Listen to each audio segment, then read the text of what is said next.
नमस्कार दोस्तों, स्वागत है आपका अपने चैनल आरपी एडू हब, जिसमें हम कर रहे हैं क्लास 12th हिस्ट्री। इसमें हमने फर्स्ट चैप्टर हड़प्पा सभ्यता कर लिया। अब हमारा है सेकंड चैप्टर राजा, किसान और नगर। इसके अंदर हम कुछ बेसिक चीज़ें जो मान जान लेते हैं, जो आपकी बुक में नहीं है पर हमें पता होना चाहिए। राजवंशों का इतिहास तो है, तो कई सारे राजवंश, लेकिन हम नंद वंश से कई बार पूछा जाता है कि नंद वंश के संस्थापक कौन थे, तो महापरमानंद थे। नंद वंश का अंतिम शासक पूछता है तो धनानंद था। नंद वंश जो है बेटे 345 ईसा पूर्व से लेके 322 ईसा पूर्व तक शासन काल में रहा है। और मौर्य वंश की स्थापना चंद्रगुप्त मौर्य ने करा है, और ये मौर्य वंश ने भी 322 ईसा पूर्व से लेके 185 ईसा पूर्व तक भारत पे शासन करा है। मैगस्थनीज से कई बार पूछा जाता है कि मैगस्थनीज कौन था और वो किसके दरबार में आया था, किसके दरबार से आया था। तो जो मैगस्थनीज था वो एक यूनानी राजदूत था।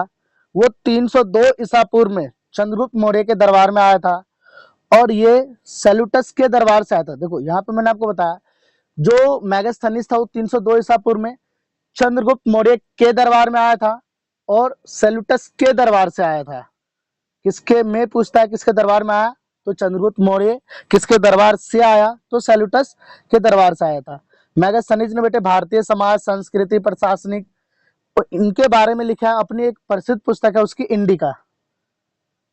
नेक्स्ट है जेम्स प्रिंसिपेट। यहाँ से आपका चैप्टर स्टार्ट होता है। अगर आप बुक का पहला टॉपिक देखोगे तो प्रिंसिपेट और प्रियदर्शी होगा।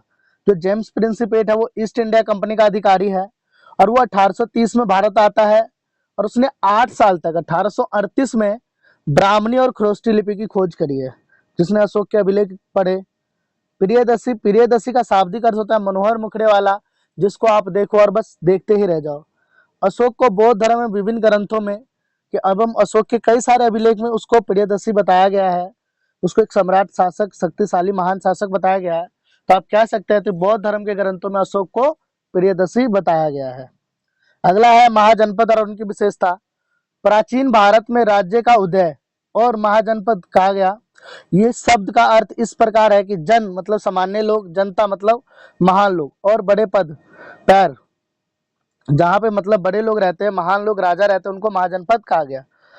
महाजनपद कुछ विशेषता है जो 4 नंबर में पूछी जाती है। प्रत्येक महाजनपद की अपनी एक राजधानी होती है। ठीक है, प्रत्येक महाजनपद जहाँ पे गण और शासन निरंकुश शक्तिशाली राजा होते थे, वो शासक करते थे। इसको सुरक्षा की दृष्टि से बनाया जाता था, जो कि पूर्ण रूप से किलेबंद होते थे। यहाँ पे कोई और राजा शासन नहीं कर सकता, मतलब कोई आक्रमण नहीं कर सकता था।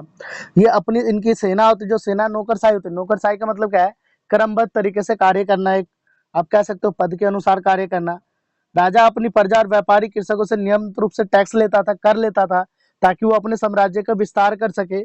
और ये समय समय पर अपने पड़ोसी राज्यों को लूटा भी करता था, ताकि अपनी ताकत उनको दिखा सके। नेक्स्ट टॉपिक है मगध, एक शक्तिशाली महाजनपद का मोस्ट इंपोर्टेंट टॉपिक है, 8 नंबर का पूछा जाता है। तो मगध के शक्तिशाली होने के उस पर कई सारे कारण हैं, कई सारे प्रमुख तथ्य हैं। सबसे पहले जो मगध की जो राजधानी थी बेटे, वो प्राचीन, कई बार पूछता है कि मगध की आधुनिक राजधानी वो राजगिरी थी, जो कि पहाड़ियों से घिरा हुआ था। बाद में आधुनिक राजधानी पाटलिपुत्र बनाया गया, जो कि गंगा नदी के मार्ग पर बनाया गया था। यहाँ पे भौगोलिक लाभ थे, जो भौगोलिक रूप से बहुत ज्यादा मजबूत था। मगध में गंगा और सोन नदी के किनारे स्थित है, जहाँ पे भूमि अत्यंत उपजाऊ थी और कृषि अधिवेश प्राप्त होते थे। यहाँ पे कृषि बहुत अच्छी थी, जिस कारण से इनका जो है व्यापार, या आप कह सकते हैं आप, ये जो बहुत मजबूत थी। प्राकृतिक संसाधन थी, निकटवर्ती इलाका जो जंगले हैं वहां से सेना प्रचुर मात्रा में थी, जिससे हाथी प्राप्त थी।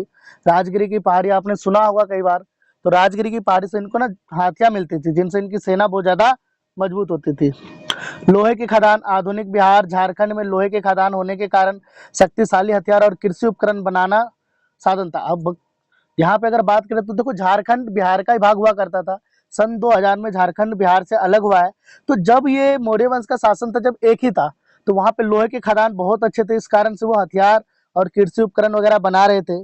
शक्तिशाली शासक, जितने भी शक्तिशाली शासक हुए वो मगध में हुए, वो बहुत ही पराक्रमी रहे, जैसे अजातशत्रु, महापरमानंद, चंद्रगुप्त, अशोक। ठीक है, उसके बाद आप इसमें बता दूं मैं आपको, ये जलमार्ग का प्रयोग करा करते थे। यहाँ पे गंगा नदी और उसकी सहायक नदियों के कारण इनका व्यापार भी बहुत अच्छा होता था, जिस कारण से भी ये क्या थे, बहुत ज्यादा मजबूत थे।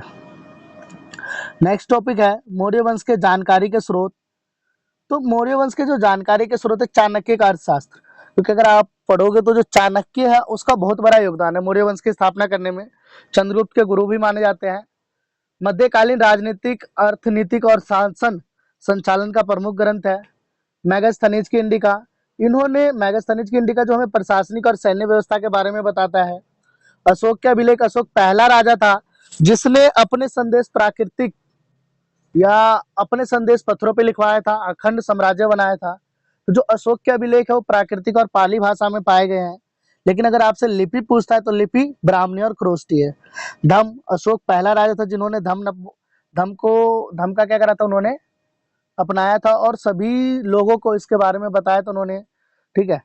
बौद्ध और जैन धर्म के मौर्य वंश के राजाओं के जीवन और उनके वंश की धार्मिक झुकाव का प्रेरित है। जैसे कि अगर जैन धर्म की बात करें तो चंद्रगुप्त मौर्य ने अपने अंतिम समय में जैन धर्म को अपनाया था और अशोक ने कलिंग युद्ध के बाद बौद्ध धर्म को अपनाया था।